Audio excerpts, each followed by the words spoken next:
निर्मला सीतारमण आज वित्त वर्ष 2024-25 की आर्थिक समीक्षा पेश करेंगी। ये समीक्षा चालू वित्त वर्ष में अर्थव्यवस्था के प्रदर्शन के आकलन के साथ देश में आने वाली चुनौतियों को बयां करती है। केंद्रीय बजट से पहले संसद में पेश होने वाली आर्थिक समीक्षा सुधारों और विकास का खाका भी प्रदान करती है। मुख्य आर्थिक सलाहकार वी अनंत नागेश्वरन के नेतृत्व वाली टीम ने समीक्षा को तैयार किया है। यह अगले वित्त वर्ष के लिए दृष्टिकोण प्रदान करने के अलावा अर्थव्यवस्था और विभिन्न क्षेत्रों में विकास की रूपरेखा को बयां करती है। इकोनॉमिक सर्वे ऐसा डॉक्यूमेंट है जिसमें देश की इकोनॉमी की जानकारी होती है। इस सर्वे में कुछ खास सेक्टर शामिल होते हैं जिनका देश की ग्रोथ और अर्थव्यवस्था से सीधा संबंध होता है। इकोनॉमिक सर्वे में धीमी वृद्धि, अमेरिकी डॉलर के मुकाबले रुपए की एक्सचेंज दर में गिरावट और खपत के लिए कम मांग जैसी मेजर एक्टिविटीज के बारे में विस्तार से आकलन प्रदान किए जाने की उम्मीद है।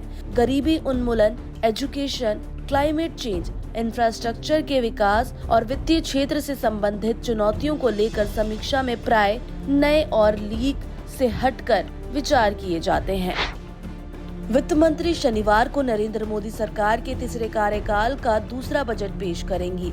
बजट सत्र आज शुक्रवार को राष्ट्रपति द्रौपदी मुर्मू के लोकसभा और राज्यसभा की संयुक्त बैठक को संबोधित करने के साथ शुरू होगा।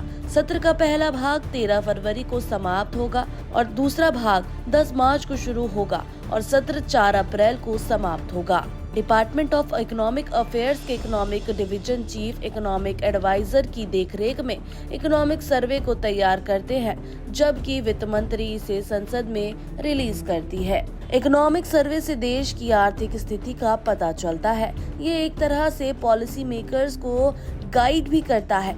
इकोनॉमिक सर्वे में बीते वर्षों में देश की आर्थिक स्थिति का विश्लेषण किया जाता है। इस दस्तावेज में इकोनॉमी से जुड़ी समस्याओं और चुनौतियों की भी समीक्षा होती है। इकोनॉमिक सर्वे में जीडीपी ग्रोथ, महंगाई दर, वित्तीय घाटे और रोजगार जैसी महत्वपूर्ण आंकड़ों के बारे में विस्तार से बताया जाता है। रिपोर्ट के अनुसार पहला इकोनॉमिक सर्वे 1950 से 1971 में अस्तित्व में आया था। उस समय ये बजट दस्तावेजों का हिस्सा हुआ करता था। 1960 के दशक में इसे बजट दस्तावेजों से अलग कर दिया गया था और केंद्रीय बजट से एक दिन पहले इसे पेश किया गया था। इकोनॉमिक सर्वे की थीम हर साल महत्वपूर्ण भूमिका निभाती है। 2022 में आर्थिक सर्वेक्षण की टीम अजाइल अप्रोच थी। इसने कोविड-19 महामारी के झटके के लिए भारत की आर्थिक प्रतिक्रिया पर जोर दिया। इसके साथ ही 2023 में इसकी थीम रिकवरी कंप्लीट थी। बता दें 2024 में आर्थिक सर्वेक्षण ने आर्थिक लचीलेपन पर ध्यान केंद्रित किया।